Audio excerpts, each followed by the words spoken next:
Welcome to சுகீஸ் kitchen. Idli பொடி எப்படி செய்யலான்னு பார்க்கலாம் வாங்க. அடுப்பை பற்ற வச்சு வடை சட்டி வச்சுக்கோங்க.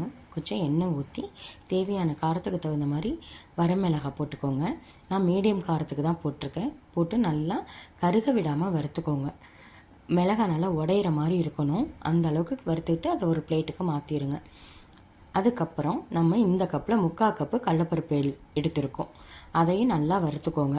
எதையும் கருக விட்டுறாதீங்க, எண்ணெயும் ரொம்ப ஊற்றிடாதீங்க. சொதன்லாம் வேணாம். லைட்டாக ஊற்றி நல்லா வறுத்து அதையும் பிளேட்டுக்கு மாற்றிட்டு நம்ம எடுத்துருக்கிற கப்புலேயே 3/4 கப் உளுந்து எடுக்கணும். உளுந்து எடுத்து அதையும் வடச்சட்டியில் போட்டு நல்லா இது பண்ணி விட்டுக்கோங்க. நல்லா கொஞ்சம் பொன்னிறமாக, அதையும் கருக விட்டுற வேணாம். நல்லா வறுத்துட்டு அதையும் பிளேட்டுக்கு மாற்றிட்டு அரிசி 1/2 கப் எடுத்திருக்கேன்.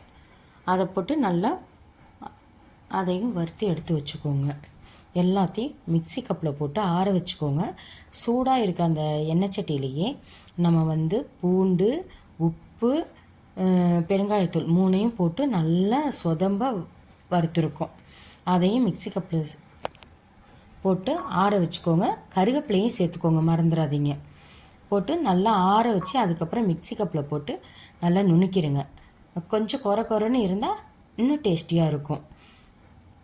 இப்போ நம்மளுக்கு சுவையான இட்லி பொடி ரெடி. கண்டிப்பாக சப்ஸ்கிரைப் பண்ணிடுங்க. தேங்க்யூ.